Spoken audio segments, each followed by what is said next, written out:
hashtag Protestant 2.0, je suis heureuse de vous retrouver en ce mardi le 26 janvier. On est à Mittesheim. Je vous propose de démarrer la journée en ouvrant la Bible dans le Nouveau Testament. On va dans l'épître de Paul aux Romains, au chapitre 15, dans les premiers versets.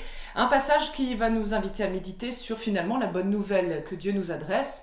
Est-elle destinée à certains ou à tout le monde? Il nous est dit « Ainsi accueillez-vous les uns les autres, comme le Christ vous a accueillis pour la gloire de Dieu.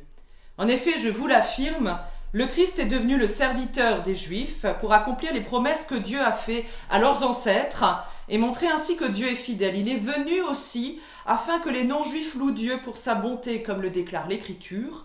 C'est pourquoi je te louerai parmi les nations, je chanterai en ton honneur. Elle déclare aussi « Nations, réjouissez-vous avec le peuple du Seigneur. » Et encore « Glorifiez le Seigneur, vous toutes les nations, chantez ses louanges, vous tous les peuples. » Ésaïe dit aussi « Le descendant de Jessé viendra, il se lèvera pour gouverner les nations, et elles mettront leur espoir en lui. » Que Dieu, la source de l'espérance, vous remplisse d'une joie et d'une paix parfaite par votre foi en lui, afin que vous soyez riches d'espérance par la puissance du Saint-Esprit.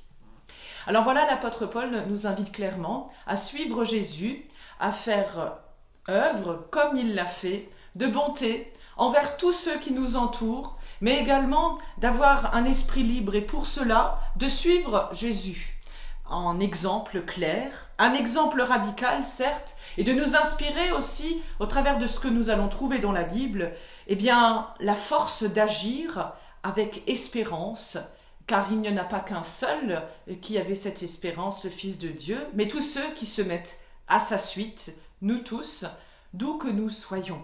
Et je vous propose la prière du jour, prière qui nous vient de Marc Beugner. Grâce te soit rendue, pour ta parole, Dieu notre Père, où nous recueillons la promesse de ce que tu veux nous donner toi-même.